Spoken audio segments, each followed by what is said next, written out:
ఇవేవి చేయడట. ఏం చేయకుండా ఏం చేస్తుండే ముఖ్యమంత్రి? ఇక్కడ మనం రైతుల కోసం కొట్లాడుతుంటే ఆయన క్రికెట్ మ్యాచ్లు చూస్తాడు. చూడరు మీరు. కేసీఆర్ 70 ఏళ్ల కేసీఆర్ ఏమో ఎండల్లో తిరుగుతాడు, ప్రతిపక్ష పాత్ర పోషిస్తున్నాడు. అసలు పని చేయాల్సిన ముఖ్యమంత్రి ఏమో నీళ్లు ఇచ్చే ముఖం లేదు, పైసలు ఇచ్చే ముఖం లేదు, రైతు బంద్ చేసే తెలివి లేదు, ఏ తెలివి లేదు. కానీ ఒకటి మాత్రం తెలుసు, తెల్లారులేస్తే బూతు మాట్లాడాలి, తెల్లారులేస్తే నోరు వారేసుకోవాలి, ఇష్టం వచ్చినట్టు ఒర్రాలి. ఏమన్నంటే లంకె బిందెలు ఉన్నాయనుకొని వచ్చినా ఇక్కడ ఖాళీ కుండలు ఉన్నాయి. అయ్యా ముఖ్యమంత్రి గారు, లంకె బిందెల కోసం తిరిగేది గడ్డపారలు పట్టుకొని తటపారలు పట్టుకొని నెత్తి మీద బట్టగప్పుకొని దొంగరాత్రి తిరిగేటోళ్ళు దొంగలు. ముఖ్యమంత్రులు మంత్రులు పనిచేయరు. ముఖ్యమంత్రులు చేయాల్సిన పని ఏంటంటే రాష్ట్రానికి ఆదాయం ఎట్లా తేవాలి, పెట్టుబడులు ఎట్లా తేవాలి, వచ్చిన పైసలను ఎట్లా సద్వినియోగం చేయాలి, ఉద్యోగాల కల్పన ఎట్లా చేయాలి, ఏ రకంగా ముందుకు పోవాలి ఆ ఆలోచన చేయాలి.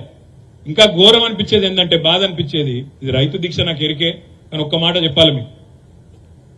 బాధ అనిపిస్తుంది ఎక్కడ అంటే, ఎవడన్నా మందికి పుట్టిన బిడ్డలు మా బిడ్డలు అని చెప్పుకుంటారే, మంది బిడ్డలు మా బిడ్డలు అని చెప్పుకుంటారు. వాడేమో కూడా నాకు అర్థం కాదు, సిగ్గుశరం లేదు. ఏం మాట్లాడతాడు రేవంత్ రెడ్డి? 30,000 ఉద్యోగాలు ఇచ్చినాడు ఈ మొగోడు. ఇప్పుడు పిల్లలు పుట్టాలనుకో, పెళ్లి చేసుకోవాలి, సంసారం చేయాలి, అప్పుడే కదా పిల్లలు పుట్టేది.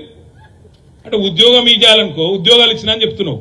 మరి ఉద్యోగం ఇవ్వాలంటే ముందు నోటిఫికేషన్ ఇవ్వాలి, తర్వాత పరీక్ష పెట్టాలి. అటెన్కనే కదా నువ్వు కాల్ లెటర్లు కాగితాలు ఇచ్చేది. అవి ఏవి చేయలేదట రేవంత్ రెడ్డి గారు. కానీ ఉద్యోగాలు మాత్రం 30,000 ఇచ్చిండట. మందికి పుట్టిన బిడ్డలు మా బిడ్డలు అని చెప్పుకునే సిగ్గులేని వాళ్ళు ఆయనేమో కూడా నాకు అర్థం కాక తెలియకడతా. ఇట్లాంటి వాళ్ళు ఇవాళ మాట్లాడుతున్నాడు. 30,000 ఉద్యోగాలు ఇచ్చిండట. ఎక్కడికెళ్ళి ఇచ్చినావు 30,000 ఉద్యోగాలు? నోటిఫికేషన్లు ఇచ్చినావా? నువ్వు వచ్చినాక ఇచ్చిన నోటిఫికేషన్లు ఎన్ని? ఒకటి కూడా లేదు. ఒక గ్రూప్ అనేది ఇచ్చినట్టున్నాడు, అది కూడా 1000 ఉద్యోగాలు అనుకుంటా. 30,000 ఉద్యోగాలు ఇచ్చినా అని చెప్తాడు. కేసీఆర్ గారు ఇచ్చిన ఉద్యోగాలకు నువ్వు కాగితాలు ఇచ్చుకుంటా ఇలా వచ్చి నేనిచ్చిన మోసం నడవది రేవంత్ రెడ్డి. 2 లక్షల రుణమాఫీ అన్నావు, సంవత్సరానికి 2 లక్షల ఉద్యోగాలు ఇస్తా అన్నావు. ఈ 30,000 తీసేసే 2 లక్షల ఉద్యోగాలు ఇయ్యాలే, లేకపోతే ఊకోము. తెలంగాణ యువత, తెలంగాణ విద్యార్థుల తరఫున కూడా మేమే నడుం బిగిస్తాం, మేమే కొట్లాడతామనే మాట కూడా నేను విజ్ఞప్తి చేస్తా ఉన్నా. నిన్న కేసీఆర్ గారు ఇంకొక మాట కూడా చెప్పింది. ఇక్కడ సిరిసిల్లలో నేతన్నల ఆత్మహత్యలు జరుగుతున్నాయి. ఇప్పుడు మా సుజాతమ్మ చెప్పింది ఒక మాట అన్నది ఇంతకుముందు, ఎద్దేడ్చిన వ్యవసము రైతేడ్చిన రాజ్యం బాగుండదని చెప్తారు పెద్దలు.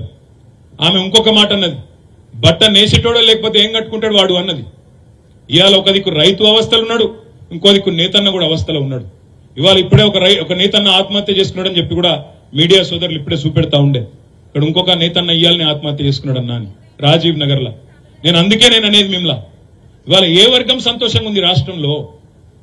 ఎవరు సంతోషంగా ఉన్నారు? రైతులా, దళితులా? నువ్వు దళిత బంధు రద్దు చేసినందుకు దళితులా, లేదా ఇస్తానన్న ఇయ్యనందుకు ఇవాళ మా ఆడబిడ్డలా?